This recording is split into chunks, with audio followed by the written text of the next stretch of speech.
कल हम लोगों ने पढ़ा था परिमेय संख्याएं और उसके परिभाषाएं। आज हम लोग उसके आगे कंटिन्यू करते हुए अपरिमेय संख्याओं के बारे में, उनके कुछ उदाहरण और एक्सरसाइज को पढ़ना प्रारंभ करेंगे। तो सबसे पहला, जैसा कि हमको पता है, परिमेय संख्या की परिभाषा हम लोग पढ़ चुके हैं। कल परिभाषा में हमने बताया था कि वे संख्याएं जिनको P/Q के रूप में लिखा जा सकता है, वे सभी संख्याएं परिमेय संख्याएं कहलाती हैं। तो अब चूंकि अपरिमेय संख्या की बात आती है, तो चूंकि जो संख्याएं P/Q के रूप में लिखी जा सकती हैं, जैसे हमने बताया था 1/3, 1/5, 3/7 या कहीं -2 दिया है तो उसके बटे में 1 लिख सकते हैं। ये जो भी संख्याएं हैं, ये सारी की सारी कैसी हैं? परिमेय संख्याएं हैं। ये सभी संख्याएं कैसी हैं? परिमेय हैं। अब जब बात अपरिमेय संख्या की होती है तो परिभाषा कल बताई गई थी कि अपरिमेय संख्या वे संख्या होती है जिनको P/Q के रूप में नहीं लिखा जा सकता है, जैसे पाई, √2, √3, √5। ये संख्याएं कहलाती हैं अपरिमेय संख्याएं। जिन संख्याओं का मान निश्चित नहीं होता है, जिनका हम नियत मान निर्धारित नहीं कर सकते हैं, उन संख्याओं को कहते हैं अपरिमेय संख्याएं। ये सारी बातें हम लोग पिछली कक्षा में कर चुके हैं। अब आगे की बात ये है कि अब हम लोग पढ़ेंगे प्रश्नावली 1। एक्सरसाइज 1A जो है, क्योंकि हमारी जो अभ्यास है वो चल रही है संख्या पद्धति की, तो संख्या पद्धति में सबसे पहले अभ्यास में हमको बताना ये है कि परिमेय और अपरिमेय संख्याओं को छांटना है। परिमेय और अपरिमेय संख्याओं को छांटने में अंतर बताया गया है कि वे संख्याएं जिनको P/Q के रूप में लिख सकते हैं, वे परिमेय संख्याएं होती हैं। परिमेय संख्याएं वे भी होती हैं जिनका मान निश्चित होता है। जिन संख्याओं का मान नियत नहीं होता है, वे अपरिमेय संख्याएं होती हैं। तो प्रारंभ करते हैं एक्सरसाइज 1A। एक्सरसाइज 1A जब आप देखेंगे तो उसका जो पहला प्रश्न है, पहला क्वेश्चन है, पहले क्वेश्चन में कहा गया है कि निम्न में से परिमेय संख्या छांट कर लिखिए। तो कुछ संख्याएं दी गई हैं, जैसे √2, √3, √5, √4/9, √7 और √9। इन संख्याओं में हमको बताना है कि कौन कौन सी संख्या परिमेय है। तो हमने बताया था आपको कि जो भी संख्याएं P/Q के रूप में नहीं लिखी जा सकती हैं, वे सभी अपरिमेय होती हैं। तो पहले ही बता चुके हैं, जो √2 है, √2 का कोई भी निश्चित मान नहीं होता है दशमलव में, इसलिए ये क्या है? अपरिमेय है। जो √2 है वो अपरिमेय है, अर्थात परिमेय नहीं है। इसी तरह से जो √3 है वो भी अपरिमेय है, √5 भी अपरिमेय है। लेकिन जब हम बात करते हैं √4/9 की, वर्गमूल में 4/9 की, तो हम जानते हैं कि 4 का वर्गमूल होता है 2 और 9 का वर्गमूल होता है 3। तो जैसे ही हम 4 का वर्गमूल 2 और 9 का वर्गमूल 3 लिखते हैं, तो ये संख्या बन जाती है 2/3। ये जो 2/3 संख्या है, ये हो गई P/Q के रूप की। तो जैसे ही ये P/Q के रूप की हुई, वैसे ही ये क्या हो गई? परिमेय संख्या हो गई।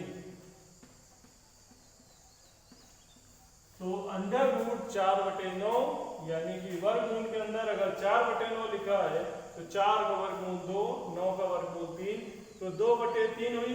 2/3 आपका P/Q का रूप हो गया, जिसमें P हो गया 2, Q हो गया 3। तो अब हम इसको क्या कह सकते हैं? परिमेय संख्या कह सकते हैं। इसी तरह से जो √7 है, तो चूंकि 7 का कोई भी वर्गमूल संभव नहीं होता, इसका जो वर्गमूल होता है कोई पूर्णांक या कोई निश्चित मान नहीं होता, तो ये भी एक क्या है? अपरिमेय संख्या है। और अंत में दिया है √9। तो √9, 9 का वर्गमूल 3 होता है। तो जब 9 का वर्गमूल 3 होता है, तो ये कैसी संख्या हो गई? परिमेय संख्या हो गई। तो दो संख्याएं परिमेय हैं, कौन कौन सी? √4/9 परिमेय है और √9 परिमेय है। तो चूंकि हमको इस सवाल में बताना था कि निम्न में से परिमेय संख्याएं कौन सी हैं, तो यहाँ पर दो परिमेय संख्याएं हैं, एक है √4/9 और एक है √9। इस तरह से हमारा क्वेश्चन नंबर 1 कंप्लीट होता है। अब बात करते हैं प्रश्न नंबर 2 की। प्रश्न नंबर 2 जो कह रहा है उसके बारे में हमने कल परिभाषा में आपको बताया था। वो पूछ रहा है कि शून्य परिमेय संख्या है अथवा नहीं। तो शून्य के बारे में जब परिमेय संख्या की परिभाषा दिखाई थी तो हमने बताया था। तो जैसा कि पता है शून्य क्या होती है, परिमेय संख्या होती है।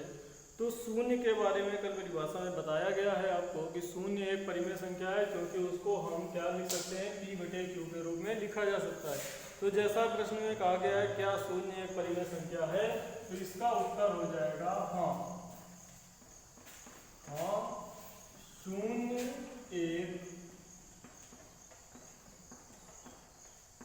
परिमेय संख्या है।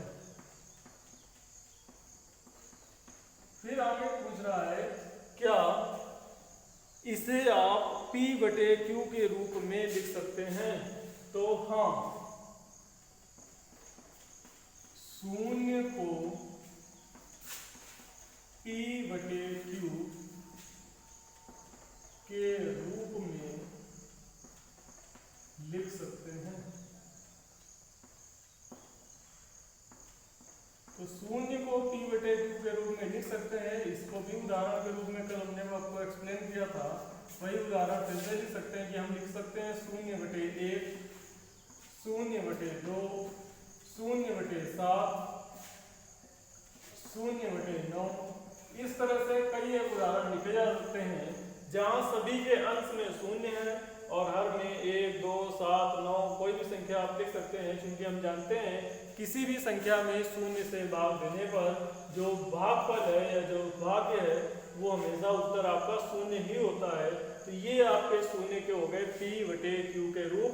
तो ये चीजें आपको समझ में आ गई होंगी कि शून्य एक परिमेय संख्या है, उसको P/Q के रूप में भी लिख सकते हैं।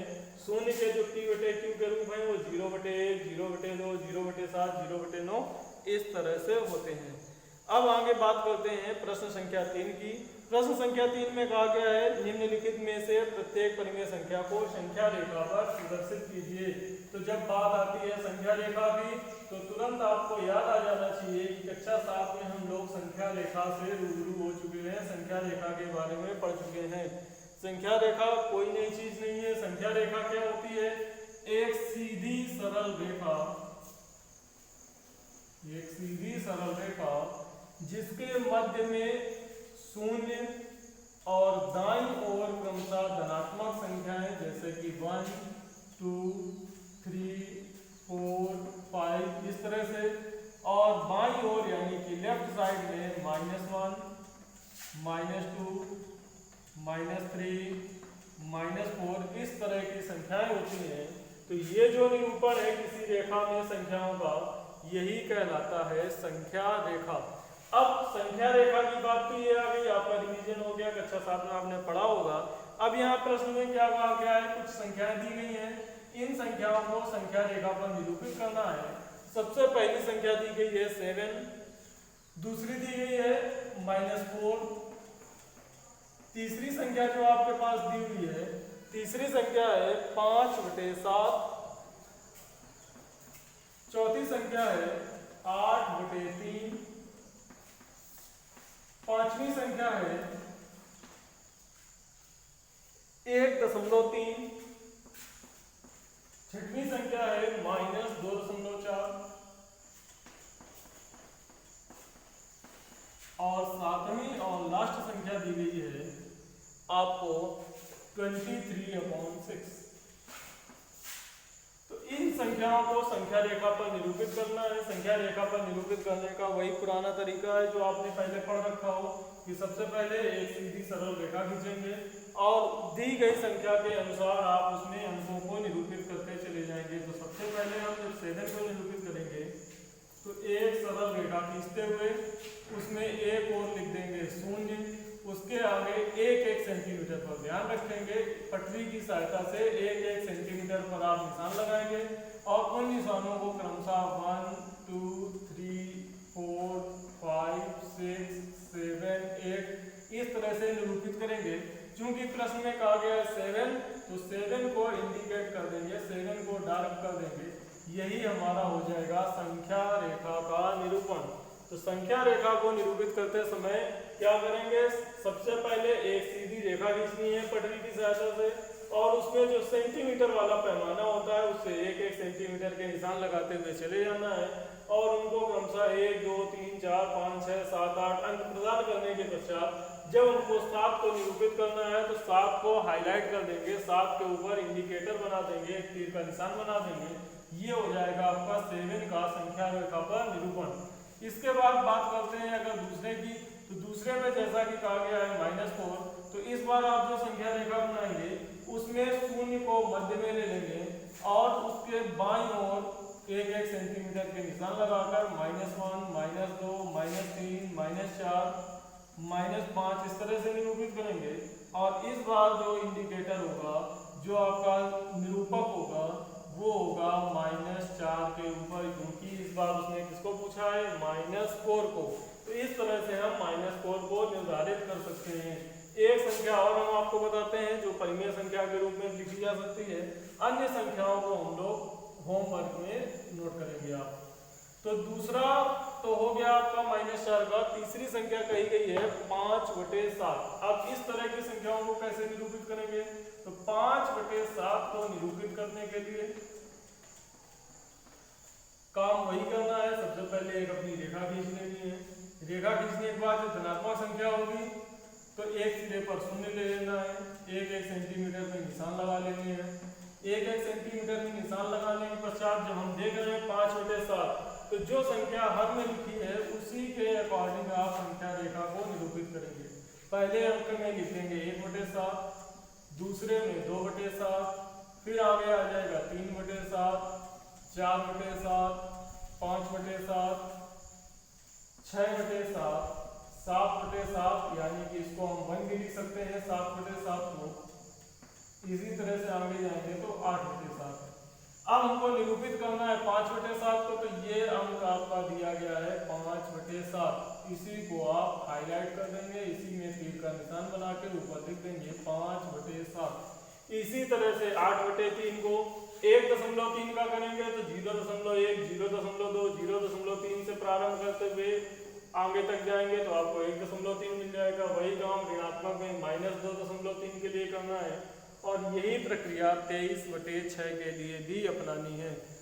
तो मेरे ख्याल से आपको इतनी